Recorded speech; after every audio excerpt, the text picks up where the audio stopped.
Cornwall Hospice Care is partly funded by people who visit our 31 shops. I'm Lindsay Taylor, one of the charity's business development managers. My role is to look after 50% of the shops we got. We have 2 business development managers throughout the whole of Cornwall. We cover east and west between us. Our areas are quite diverse. I look after clearance shops and home style shops, and also community shops. We also have lifestyle shops and fashion boutique shops, so we have quite a diverse range. And my job is to try and develop that business and make sure we get the right products in the right place to get the right money. We sell anything from knitting wool through to 3-piece suite and everything in between.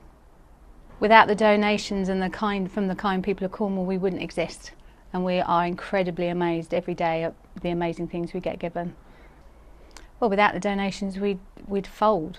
The success of the Penryn furniture shop, that was our first try at furniture. It was a huge success. Not necessarily the biggest shop we've got, but it certainly makes a profit, and we set a very high standard when we opened that shop, because we knew that we were going to get nice donations, and good donations create good donations. So if they see that you've looked after your 3-piece suite and we've displayed it nicely in the shop and dressed it accordingly and put a decent price, then people will think, oh, next time I'm getting rid of my sofa, I'll make sure I give it to Cornwall Hospice, because they really do look after it and get a good price, which is all for the charity at the end of the day. You know, a lot of people want to upcycle themselves. They want to have a go at painting or reupholster something for their child's bedroom or make it bespoke to them. So we can sell anything from a chair that's 50 years old that could do with a bit of TLC, to anything to a Chinese lacquered dining suite that's absolutely stunning, we've had it in our Penryn shop, it was worth about £10,000. We expect clothes. Obviously 75% of what we sell in our mainstream shops is clothing.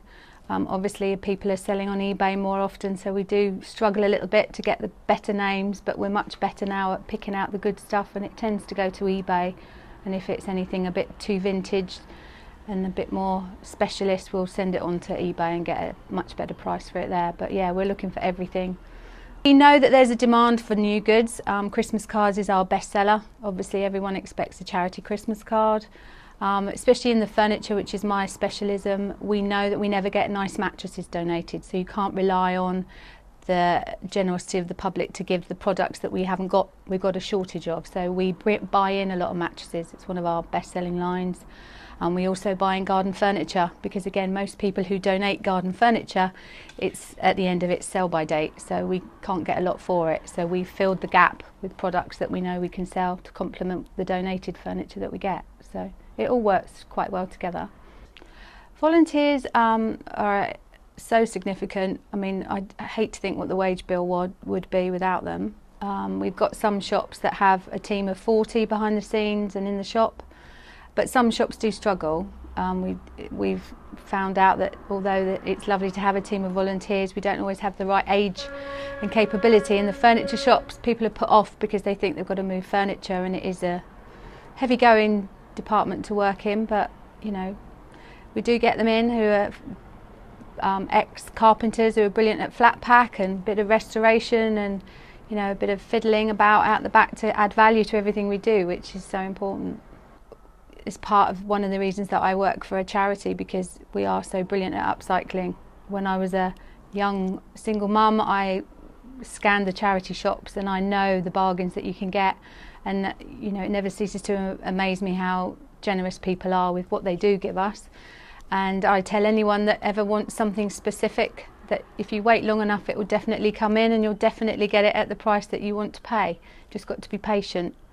So yeah, our green credentials are that we kind of recycle everything we get. There's not a lot that we have to actually end up throwing in landfill, which is a massive bonus. We recycle textiles, we recycle books, we recycle electricals, metal, cardboard. You know, we could probably do a lot better, but it's space is often our biggest problem of where we can store stuff in order to get the tonnage, in order to get the credit for it. So it's something we're always looking at and we're always keen to get better at. I am Cornwall Hospice Care.